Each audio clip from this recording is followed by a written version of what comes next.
Today, we're tackling the most misunderstood muscles in your entire body, your glutes. Have you ever been told that your butt's asleep, or maybe that you've got gluteal amnesia? Yeah, well, it turns out that your butt didn't forget. It just got blamed for everything. We're busting myths, explaining the real science, and yes, showing you how to wake that booty up. No donkey kicks required. All right, this is The Pitch. What happens when a chiropractor and a physical therapist get together to make a health and wellness podcast? But chiropractors and physical therapists don't like each other. Oh, think again. I'm Dr. Kathy Lynch, physical therapist who likes to help people move and get stronger. I'm Dr. Jason Young, an evidence-based chiropractor who uses humor just as much as adjustments to help people get better. Welcome to the Pitch Podcast. Remember, there's no I in pitch. Okay, welcome back. Go. Welcome back. Here we are. Welcome, Kathy. Hey. So, yes, what a great episode that we have planned today, right? Highly anticipated. Just want to remind everybody, this is a family podcast. So even though it's called Booty Call, it's safe for children to watch this. It could even be educational. Yeah, we're just calling your booty to wake up. That's right. Get that booty up. So I just want to point out really quickly my T-shirt that I was gifted here. Very nice. So yes, this is I think it's a Phoenix, I believe. This is from the Harvard of Chiropractic Schools, the University of Western States.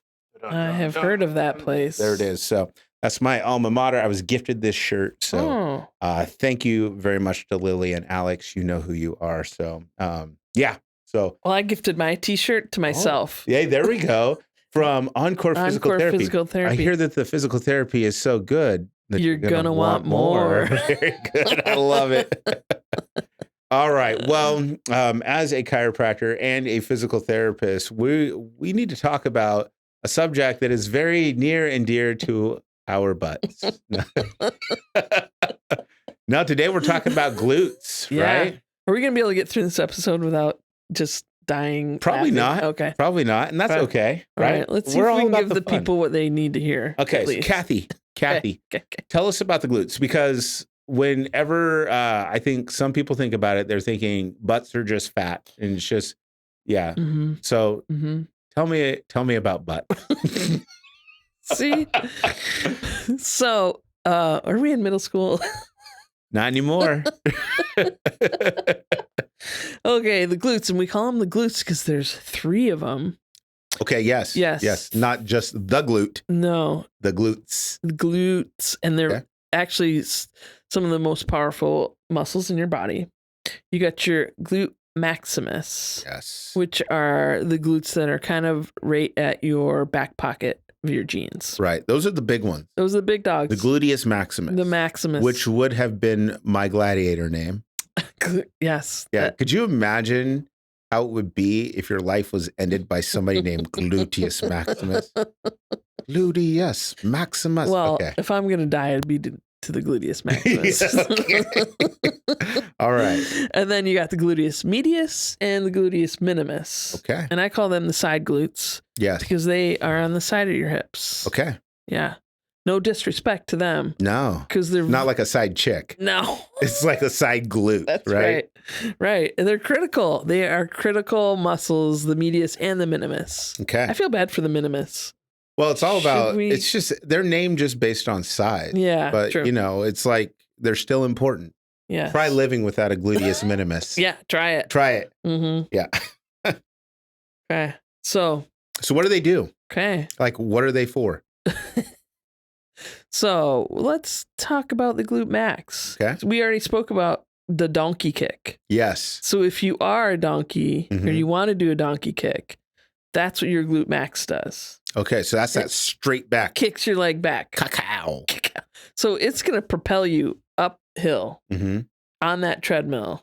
Okay. Upstairs. Yes. It's the powerful one that's pushing you up the stairs. It is. Okay. And so I think that people, do you ever get people who come in and they're like, they don't know the difference between flexion and extension? Oh, absolutely. Right. And they're like, I have people that will point at their glutes and they'll be like, I think there's a problem with my hip flexors. Right. And hip flexors, apparently, according to some people, are literally everywhere on your body. Right. Yeah. Oh, my hip flexor. So glutes do hip extension. That's the movement that you're talking about. Yeah. Good So clarification. if I'm bending my knee forward, that's flexion. If I'm going the opposite direction, which I can't because I'm sitting in this chair, that's extension. And I've seen your hip extension. Yes. And you can't, actually. I'm legendary. No, hey, there's things that you have to sacrifice if you're going to be the sit and reach champion, which is flexion. That's right. Maybe sometimes you got to sacrifice a little bit of extension. Hip extension, yeah. Okay. You go ahead and talk about the medius and the minimus. Okay. Mm-hmm. May I? All right. Please. Here we go. So the gluteus medius, also known as the side glutes. So if the maximus does extension, the medius actually does kind of some of the more of the side to side. So if you're thinking about somebody's pelvis, the medius goes kind of along the sides, comes into your IT band, your iliotibial band that goes all the way down the side of your leg, tucks under your knee. And it's those muscles' main job are to stabilize your pelvis. Now, the gluteus minimus in particular is a stabilizer. The gluteus medius is kind of a halfsy, right? Because it does a little bit of extension. It does some what's called abduction or abduction, where you're moving your leg away from the midline. And but it's one of its main jobs is to stabilize the pelvis. Right. So if you're walking, right, and you want to. You got a little shake with those fries? Exactly, right. Yeah. So if you have some shake with those fries, it's probably because your gluteus medius is not stabilized very well. Correct. So, yes. That might be one of the reasons. Thank you for helping me keep it appropriate here today. Yeah. So that's the main thing that the medius and minimus do is some pelvic control and posture. So. And we'll talk a little bit about later, like hip rotation. Yes. Yes. And why that's critical to have those muscles strong. Okay. Yeah.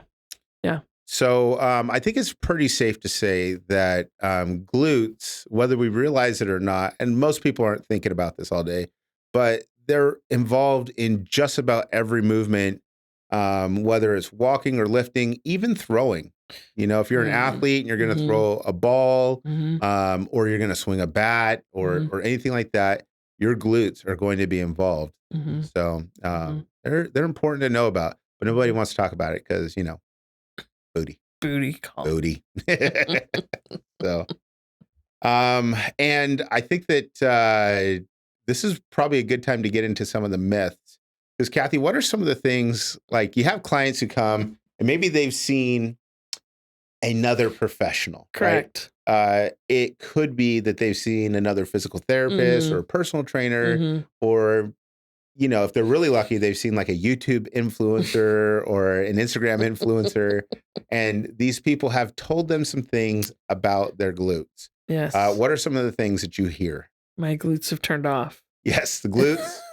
Off. Ladies and gentlemen, the glutes have left the building. Right? They're off.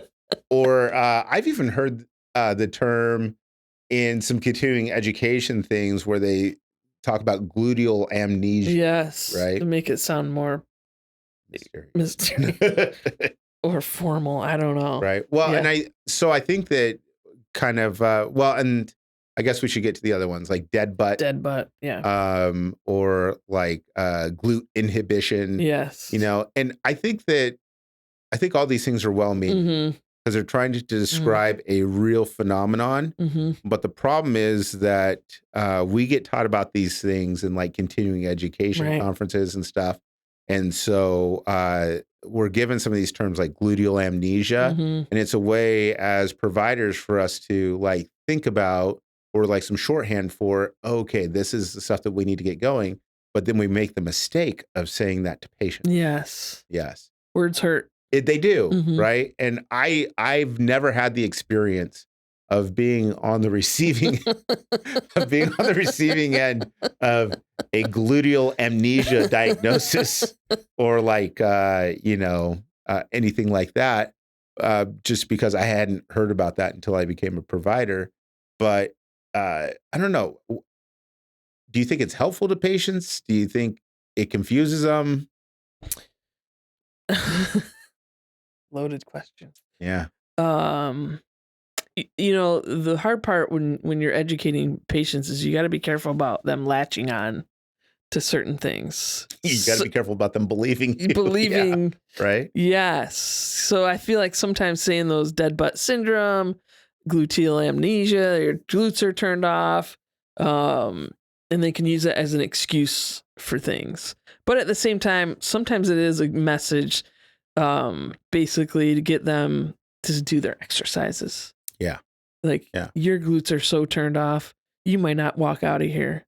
Yeah. Yeah, totally. So like, so how does that show up? Like, what do you mean by people like latch on to it? Yeah. They believe that their glutes are turned off, and therefore sometimes that becomes kind of a mental block to them getting better. Right. Like, I just can't get my glutes to turn on. And they're trying to feel them turn on. Believe me, if your glutes are turned off, you got bigger problems. Yeah, right. Than coming to PT. You're a puddle. Yeah, no more stairs, no more hills. No, you're not getting out of bed. Right. Absolutely. Yeah. Yeah. Well, and I think that when we communicate with patients, one of the responsibilities that we have is to not just identify things, but let people know what it means and what it could mean. So by that, like I'm talking about, not everybody would take something like, hey, your glutes are off as a kind of a stepping stone forward. Right. Some people take it as a reason to ask if you would fill out the handicap parking placard, so that now like they can get into the little mobile scooter at Fred Meyer and wheel themselves around the store. Right. Right. And that's one of the challenges whenever you're communicating with people is the way that we talk about things can actually disable people. Absolutely. Yeah. There's no doubt about that. So, and I think that as far as I've seen, this is an area where providers can do so much better because we throw these terms out there and we don't tell people always what it means. Right. Right. I've been guilty of this too. 100%. Like Me too. Whenever you told me that you wanted us to talk about this on the show, this was not no, I'm just kidding. No, but whenever we talked about this, the first thing that popped into mind was a specific patient that I had who I think I even used the term, oh, bro, your glutes aren't firing. They aren't firing the way they should. And he freaked out. He's like, oh my gosh. He's like, now all the problems I have in my life are clear. I know why, Jenny Walker said no when I asked her to prom senior year, and now I know why I can't get a higher paying job. It's just like, and I was like, no, what have I done here? No, let's walk that back. So actually at first it wasn't that obvious. What happened was he came back later and he had a different problem. He's like, well, last time I came in, you did tell me that my glutes don't fire like they should. So I think this is this. And I was like, what? Did I say that? Yeah, I said that. And just every time he's come back, that's been the thing. And I'm like, I created a freaking monster. So yeah, it turned off his glutes maybe. Yeah. By telling him his glutes. I think you did. Gave him gluteal amnesia. I wish we could be that powerful. Is there gluteal Alzheimer's, you think? Or is it Alzheimer's? They just get old and they forget that they're important. Yeah. Yeah. Yeah. You hit 13 and your glutes are turned off. Yeah. All right. Well, maybe now is a good time for you to tell us what actually is this? Like, is it dangerous? Is it important? Like, what does it mean to have dead butt syndrome? Dead butt syndrome. So, usually when a therapist or chiropractor or, personal trainer tells you that your glutes are turned off, perhaps what they're saying is that they may not be as strong as they need to be. Perhaps they're not activating in the proper sequence. Perhaps other muscles are taking over because your glutes are not that strong. So that's pretty much what is probably going on at that point. Yeah. And, well, let's get to the muscle strength thing. Yeah. So, I think that, well, and I think in the context of physical therapy too, like I had a patient, I think yesterday, who came in and they told me I already did PT and it didn't work, which is one of your my favorite line. phrases, right? Yeah. And they told me that it didn't work because they felt like they were already strong. They're already strong enough, yeah, that's right? a really good point. And so another term that kind of gets passed around where it's like, oh yeah, this, like we need to strengthen this, and people assume that like maybe they don't have strength. So how does that kind of fit into the context of this? Like, what do you mean when you say that somebody's glutes maybe aren't strong? And usually when I'm thinking about it, the glute max, the glute medius. The glute medius is notoriously weak on people. And that's because, I think about this, and I'll actually talk to my patients about this, because as we do reach adulthood, we don't do a lot of lateral movement. We don't move side to side. Everything we do is forward and back. We don't move, and I think about the way Phoebe used to run. And I'll actually show that to my patients. Like, if you run like in a zigzag pattern, like we used to do as kids, your glute medius is getting the workout. Yeah. But as adults, we're just very serious. Yeah. I must walk in this straight line. I must back up in a straight line. Right. I shouldn't move side to side. Yeah. Well, and that's a good point. And there's even a lot of these exercise systems. Yeah. And we've talked about this before, where people become sagittal warriors, right? Yeah. Where they're just moving forward and back. So like CrossFit is one that's like that. Or even like running. If somebody is like, oh yeah, I just love running, I just want to be a runner. Yeah. It's a very forward and back. Yep. Not even back. No, you're right. Nobody's like, back. I'm gonna go backpedaling. I'll be back. Good point. I'll be back in 20 minutes. I'm just gonna go backpedal with the dog. Yeah. That's a really good point. Yeah. Yeah. But there's a lot of value in different types of movement. So what would you recommend in terms of sports or exercises people could do, or just even activities? I guess it doesn't even have to be sports that would activate some of those lateral glute movements. Pickleball's a good one. Right? Yeah. You got to move side to side. Tennis. Yeah. Pickleball, obviously basketball. Yes. Be careful of those Achilles. Right. I mean, there's all kinds of perils out there, right? There is. Well, and I think about like dancing. Yes. I think that dancing is underrated as a form of physical activity. Yeah. Everything. That's a really because, good point. Again, as we get older, we do less dancing. Yeah, More dancing. More dancing, everybody, please. Doctor's orders. Doctor's orders, yes. Turn on the electric slide. Salt and pepper. Yeah.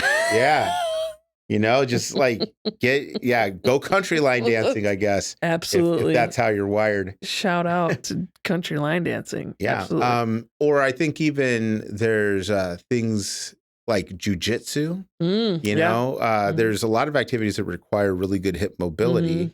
And so get out there doing those things. Yeah. And obviously I have, bunches of exercises in my head. Yes. That would fire the glutes. Yeah. Well, and there's some that are even kind of fun. What are some of the exercises that people usually associate with, like, oh no, I've got weak booty disease, and like maybe they're just being a little too basic about it. Yeah. Like there's one that comes to mind right away. And it's squats, right? Oh, so everybody's like, oh, do some squats. If you're a physical therapist, you're thinking, what, bridges? Is that what you're thinking? That was my first thought. Like, we're going bridges, people. That was the first basics, right? Yeah. But let's talk about like how can we at home, how do you find out if you have dead butt syndrome? Dead butt syndrome, right? And try this at home. Yeah. Okay. So I'm actually thinking about the donkey kick. Yeah. Okay. Get on your hands and knees. Okay. And then you lift one leg up behind you with your knee bent. Okay. And then you raise your heel towards the ceiling. Yeah. How many of those can you do before your leg gets too tired? Yeah. I'm thinking about it. Yeah. My legs are now Are they tired? Right. Yeah. I mean, that's your glute max. Yeah. right? And I think that's a really good one. I even tell people sometimes, well, and you could do it like from hands and knees. Yeah. Another one that I think is a little more telling, because sometimes with the hands and knees, you can kind of get a little momentum. You can and get cheat. a really good point. So sometimes I tell people just lie flat on the floor, so they're down prone. Bend your knee and try and lift and put your shoe up on the ceiling. Oh yeah, you're not going to do it. Okay. No. Unless you got weird legs, and then I'm not talking to you. If you extend through your back, you can do all. Exactly. This is why you have to see a professional. Right. So, Shameless plug. So I think if you, and what I tell people is you should be able to lift that shoe up towards the ceiling, and then you should be able to like slide a tennis ball underneath your knee. Yep. And that will tell you that you have the beginning of good glute activation. Yeah. Yep. And then the other piece of that too is when you do that, whether it's a donkey kick or you're just kind of doing that shoe on the ceiling exercise, what's happening in your glute? Is that thing shaking? Right. Because if it's shaking, that means that you got some training to do. Yeah. Or are you feeling that in your butt? Or are you feeling it in the back of your leg? Are you using your hamstring? Oh, yes. Yeah. Yes. Or your lower back. Yes. Right? Is this causing you a spasm or a cramp? So any of those things I think are good indicators that somebody has some weakness. And well, let's not call it weakness. Let's talk about opportunity for improvement. Opportunity for that. Because some people are just comfortable with weakness. They're like, I'm weak. I'm weak. Yes. I'm weak. Weak. Get me the scooter at the grocery store. Not to belittle anybody who needs to use the actually scooter needs the scooter, but there's some people that I mean, I just bring that up because there's some people who are stealing those scooters. You know, when you need it. Yeah, well, when somebody who legitimately needs it, and there's somebody who's been told that their booty's asleep that's driving around and driving around in that thing is actually making the problem worse rather than because. Yeah, because how is it caused? It's caused by doing what we're doing right now. Sitting. Yeah. So, and it's not like a little bit of sitting, but we're talking a lot of sitting. Yeah. So. And in our society, that's what we do. We have a lot of jobs where we're sitting in front of a computer, and that's just the way life is these days, right? Yeah. And so a couple of things happen. Your hip flexors, which are actually on the front of your hips. Yes. They're not up here. We've identified them. Okay. Yes. They can get shortened. And when you're sitting in flexion like we do, your glutes can get lengthened and weak. Yeah, they get stretched out. Yep. Yeah. Well, and like what I like to demonstrate to people, if they're wondering about why does it matter if my muscles are lengthened? Yeah.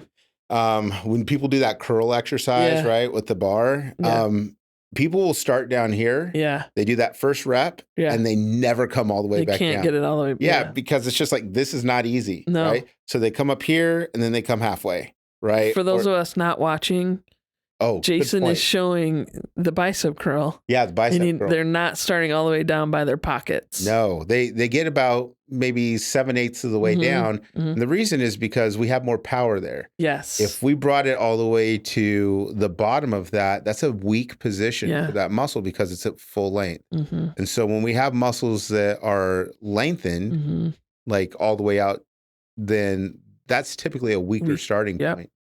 Yep.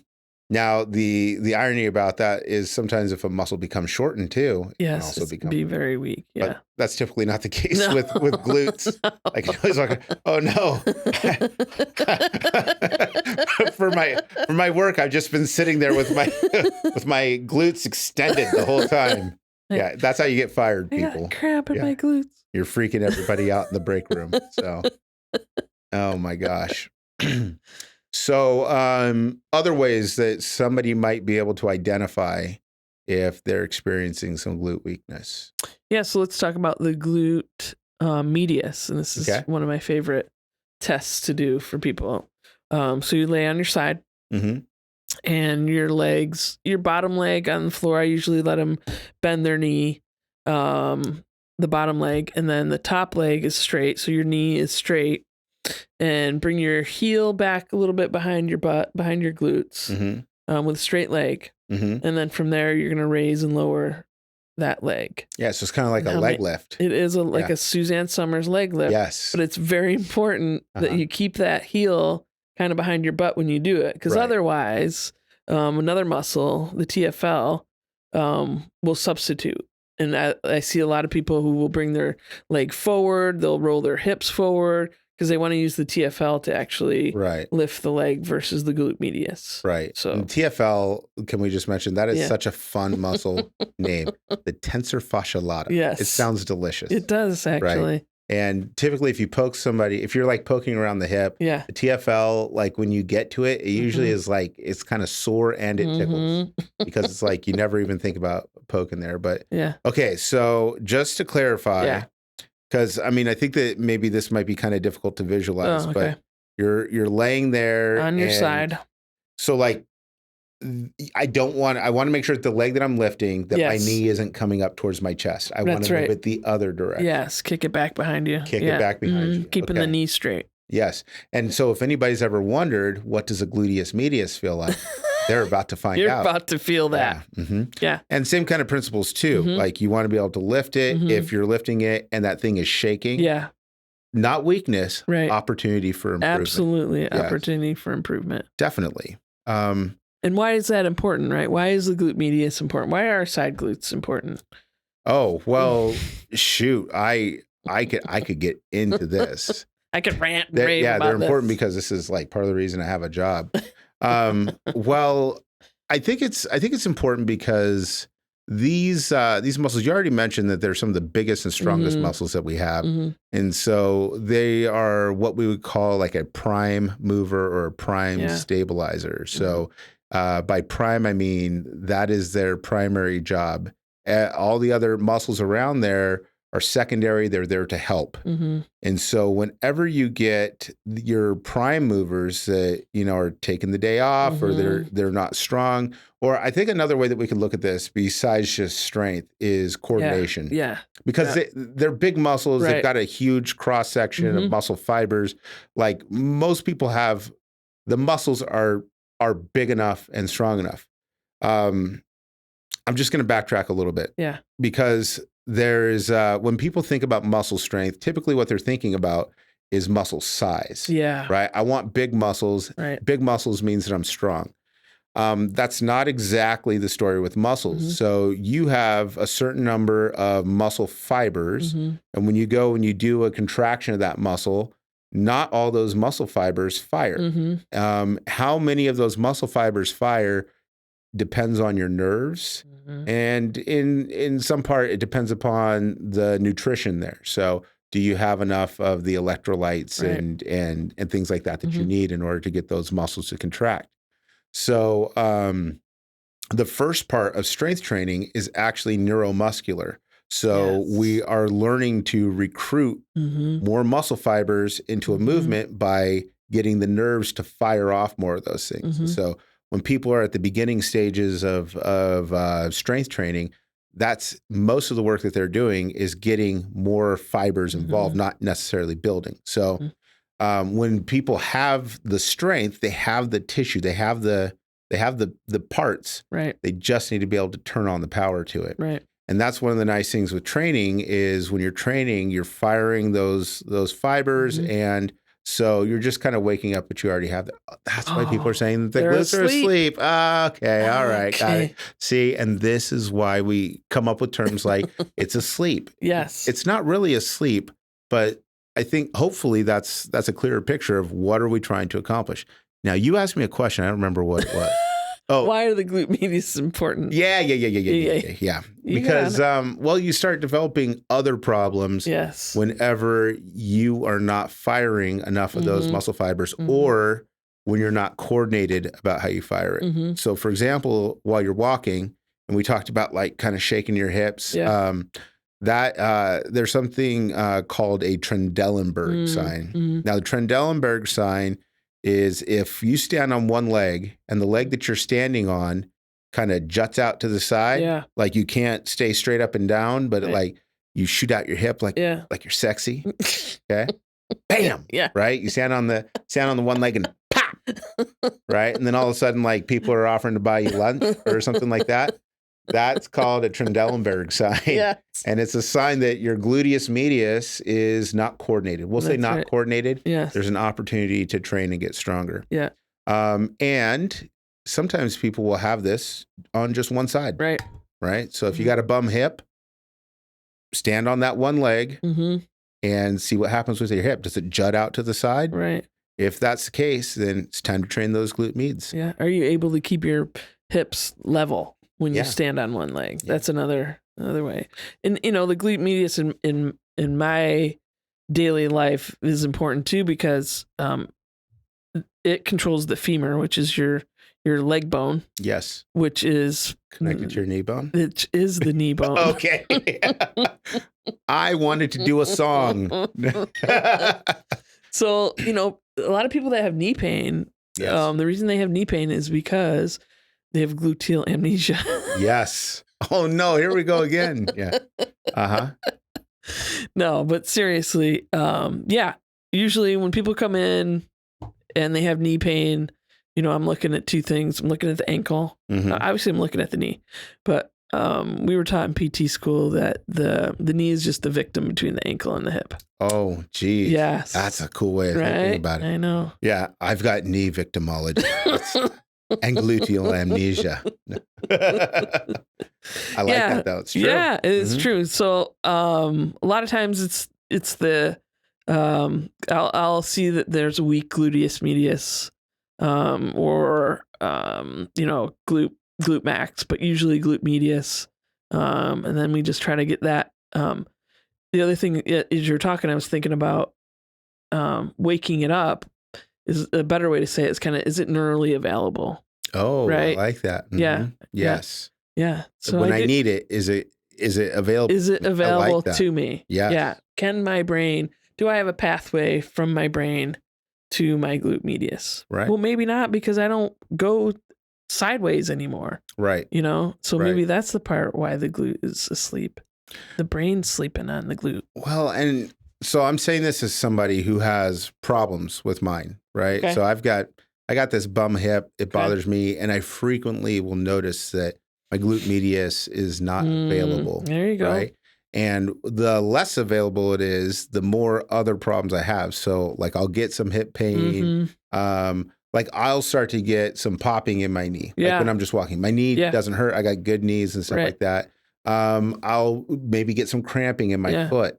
And so I'm very aware of how that affects me all up and down the chain. Now, did you know that chiropractors, we see a lot of back pain? No. Oh, yes. No. That's how I'm, feeding my kids and paying the mortgage is back pain. And when glutes aren't working like they should, that's a major cause of back pain. Yeah. And because although they're trying to stabilize and move, help us walk and everything like that, they also have an important postural role too. So like when we're thinking about the idea that these are hip extensors, what happens is if you were to turn off all the hip extensors in your body would fold forward. Okay. Yes. And so you don't see that a lot outside of fentanyl culture. Okay. Probably not the best thing to say in this episode, but it's out there. Hey. So you need something that's going to help keep you up. And if your glutes are not neurologically available, then the things that are going to take their place are those secondary extensors. So that's going to be the small muscles that are in your lower back. Yeah. And it's going to be your hamstrings. Yeah. And so when you have people that have really tight hamstrings, one of the first places you got to look is what's going on with their glutes. Yeah. Because are those hamstrings being overworked trying to keep them from folding in half forward? Same thing with if you chronically have a really tight lower back, you got to think, is my lower back trying to do what my glutes are supposed to be doing? And so I think there's a lot of people, well, let me get to a scientific study. Yeah, let's do it. This is a really good study. Oh, I should have written down the reference to it, but I just have the description written down. So it was a pretty large systematic review done in 2019. It looked at 24 different studies. Okay. And this involves over 2,000 people. So this is a pretty good size study.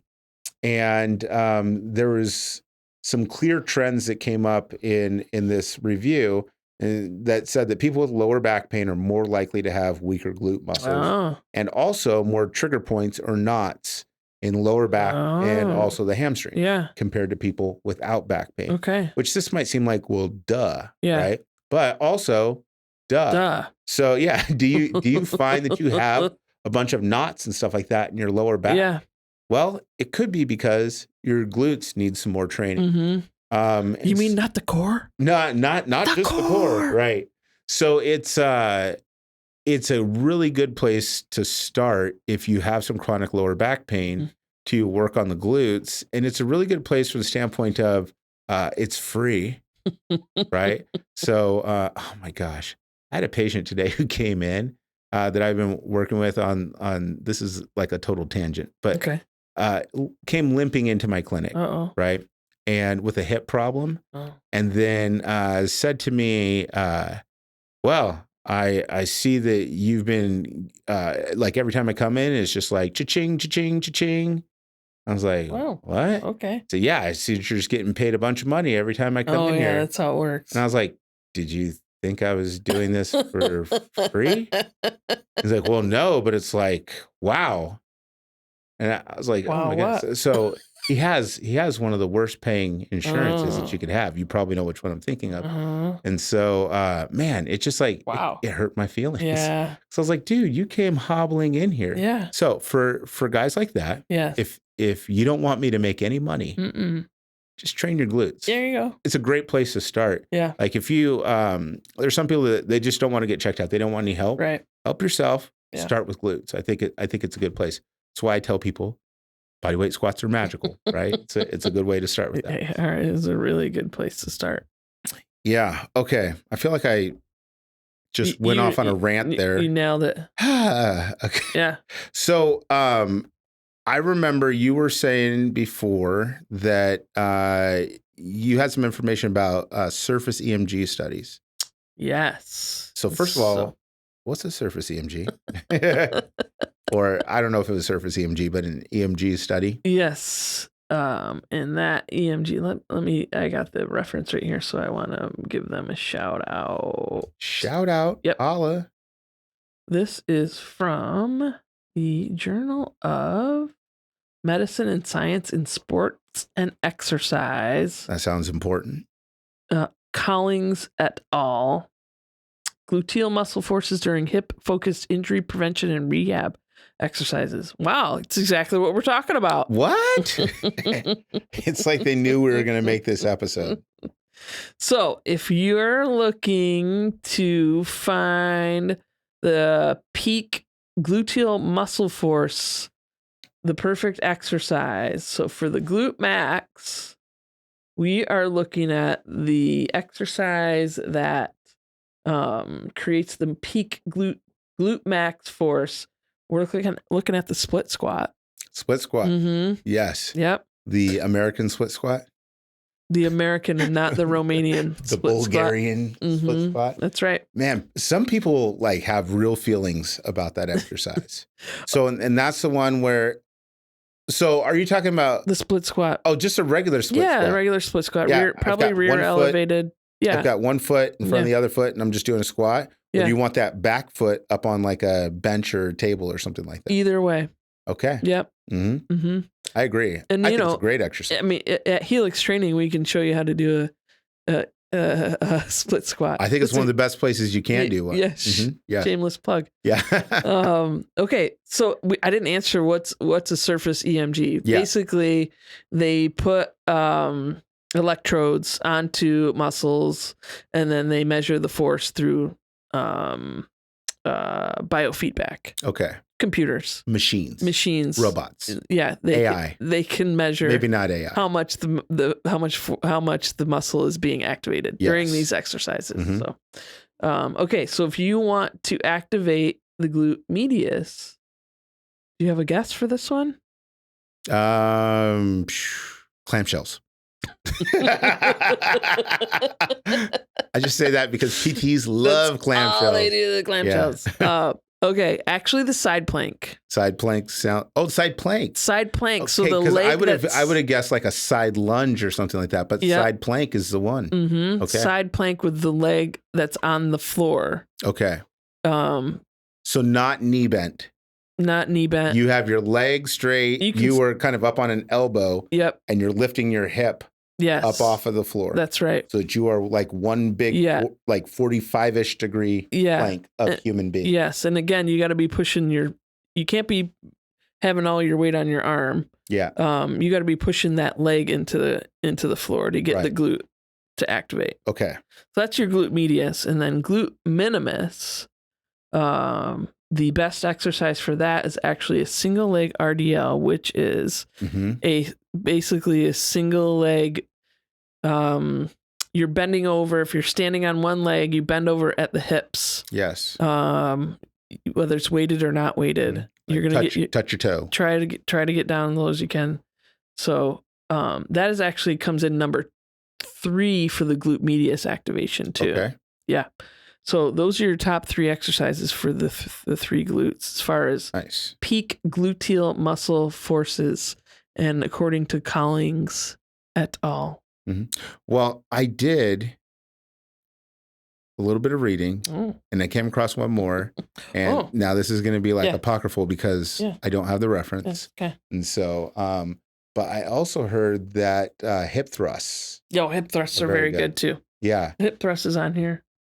Let's see if I can see where the hip thrust is. It just wasn't top, you know. Because this is a family show. I'm going to explain what a hip thrust is while you look that up. Okay. So with a hip thrust, you want to be horizontal. Like I think ideally if you have like your back on a bench, like the bench press bench, like so you have your shoulder blades there, feet are on the ground, you can dip your glutes down towards the ground, and then you are thrusting up so that you're making kind of a tabletop, moving your hips up against gravity towards the ceiling. Yeah, and you got to squeeze your booty meat in order the glutes. in order to like get it up there. Pinch and a you penny. can even do that with weight. So you can do it with the barbell on there.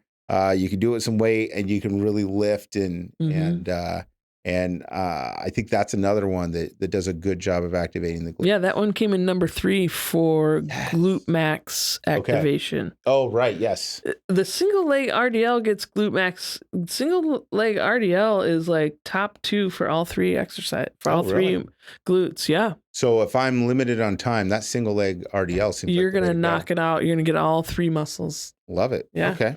Yeah. Cool. And then, so I think the thing that's great about glutes is they're so useful.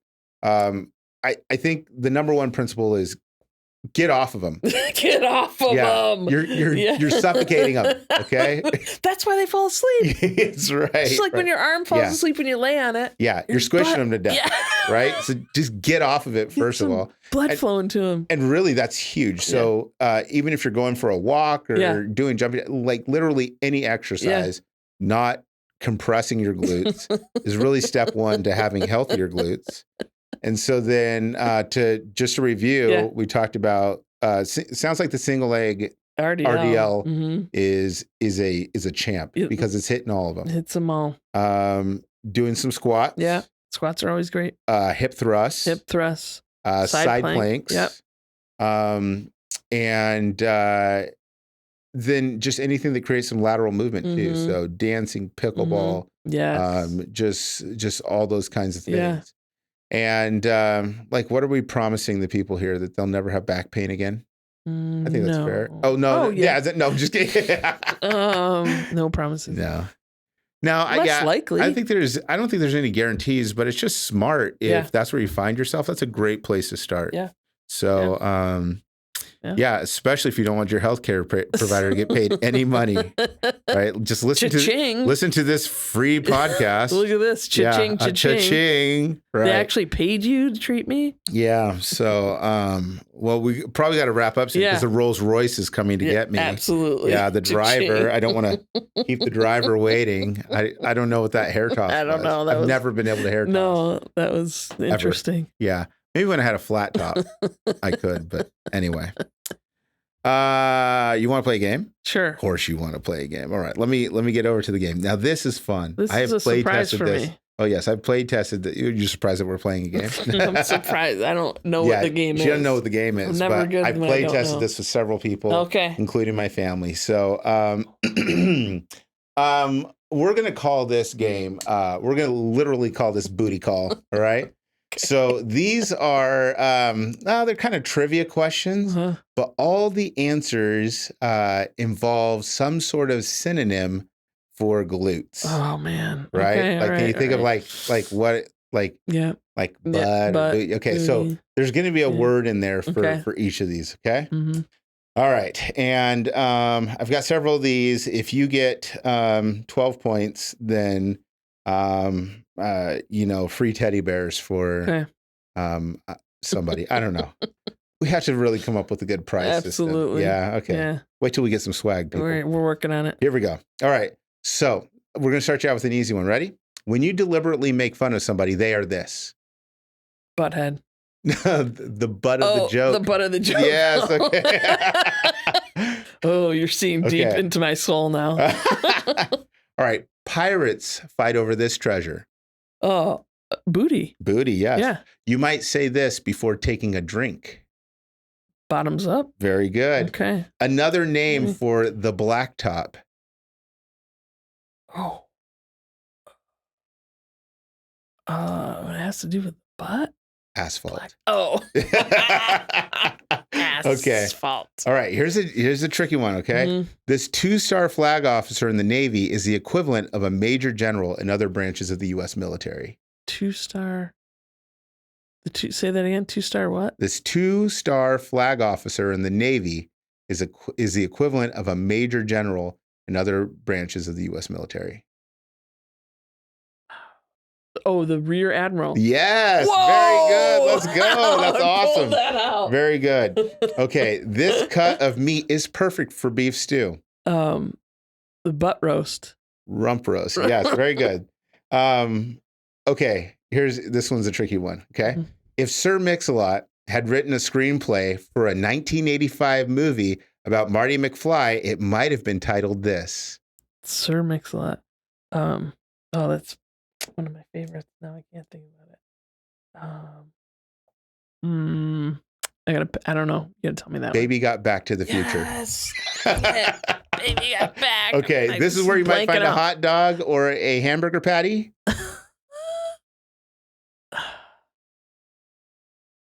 Buns? Buns, yes. We're going to give that point to Thanks, Scott. Yes, I needed that one. How about this? This waist pouch, ironically, is often worn in the front instead of the back. Yes. Chipmunks are known for this distinctive feature on their faces. Butt cheeks. We'll accept cheeks. This is the name of the last car on a train. Oh, the tail?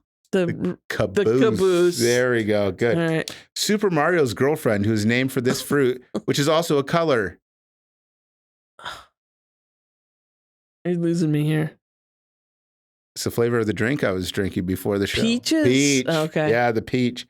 In the UK, they call this a boot. In the US, we call it this instead. Oh, the trunk. Trunk, yes. When you're looking at your phone while driving, this is the kind of impact you'll have with the car in front of you. Rear end. Yes, good. Your unemployed cousin, who still lives in his mom's basement, might be called this. Did I say it already? Butthead? No, a bum. Oh, a bum. Let's see. This cranium to cranium attack may be considered a dirty move in a fight. Headbutt. Yes. This one's from Taylor. This is how you might respond to an argument. But? Rebuttal. Oh, okay, of course, from Taylor. Good hey, I think you got at least. I got one for you. At least. Oh, okay. Yes. Let's have it. A football play made famous by the Philadelphia Eagles. Oh, that would be the tush push. Hey. Yes, very good. I was trying to come up with one for tush and I couldn't. That's the one. Wait, what about one? I got to throw one last in there. This is related, but the illegal play in which the USC Trojans cheated against the Notre Dame Fighting Irish in a football game. This is very close to the last question I asked. And instead of It was named after one of their players because they pushed him into one of their running backs. Huh. This is just one of those cheating things Trojans do. Yeah. Oh, well, like, I'm just trying to go through the list. Yeah. Of the things. Bush push. The Bush push. Yeah. Oh, yes. Reggie Bush. Had there not been the Bush push, uh-huh. there would not have been a national championship. That's true. At the USC, or would have been one at Notre Dame. That's true. Yeah. You okay? No. I'm not bitter. That was like 2005. I'm not bitter. It's okay. Hey, we're only great because sometimes we're bitter about the right things. So, oh man, well this was great. This was a satisfying episode. Okay, not the longest one. Not the longest one. No, that was the one before this. So, all right. So takeaways. Yeah. What are we taking away from this? Don't blame the glutes for everything, and they're not asleep.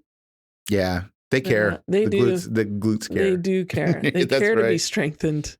Yeah. Well, I think probably I really appreciate, I like the way that you said about them being available, right? Mm-hmm. And that really is what it does come down to is, are your glutes available? That sounds so bad. Can the glutes come out and play? I know. I just thought of like, what if some like teenage boy pulled up to my house and was like, sir, are the glutes available? And it's like, great. Now I gotta go find my shotgun, right? Are Taylor's glutes available?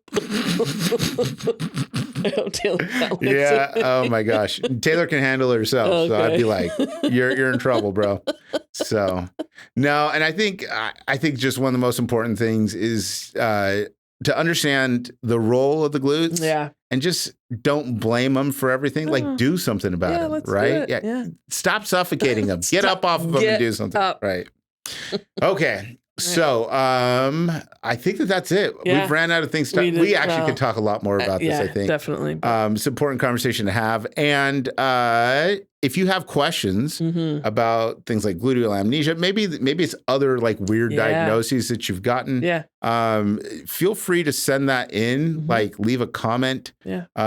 You can email us somehow. You just gotta like, you can't email us, that's for sure. You could DM us. No, just DM us. Yeah. Hit us Instagram. Hit us in our DMs. Slide into our DM. Yeah, exactly.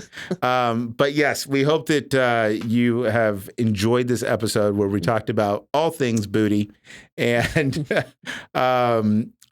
make sure to subscribe. Yeah, definitely. To like us, to review us, to share us with people. Yeah. Share us with people who have butts. Yeah. They might be interested in this. You know anybody with a butt. Yes. Anybody with a butt or who needs a butt. Yes, this would be a great show for them. So, all right. I think we need to be done. Yeah. We're done here. Yes. We're at the tail end of this episode. You're welcome. The trailer? Yeah, the caboose. Okay. Yes. I gotta nip this in the butt. No, that's not a thing. No. It's nip it in the bud. I hate it when people say nip it in the butt. What does that mean? Why are you nipping butts? No, we're nipping buds. Anyway. Oh, there's one more thing that we got to get to, though. Really? Yep. There's no I in pitch.